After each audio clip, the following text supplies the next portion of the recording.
Le 1er août dernier, des milliers de personnes se sont rassemblées à Berlin pour manifester contre les restrictions liées à la crise sanitaire, comme l'obligation du port du masque. En Europe, certains naviguent à contre-courant, comme les pays scandinaves où le port du masque n'est qu'une recommandation.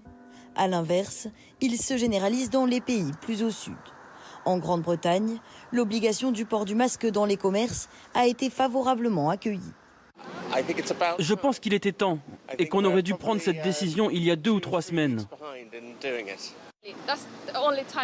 Le seul moyen de retenir l'attention des gens, c'est en leur disant qu'ils vont devoir payer une amende.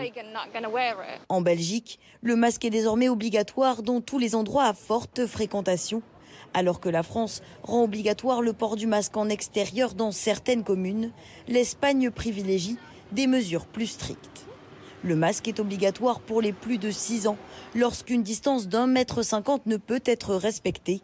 Dans certaines régions, comme la Catalogne, il doit être porté malgré la distanciation physique. À Barcelone, les gens aiment sortir, prendre un verre, et on oublie la gravité de la situation. Si les gens avaient suivi les recommandations, on n'en serait pas là.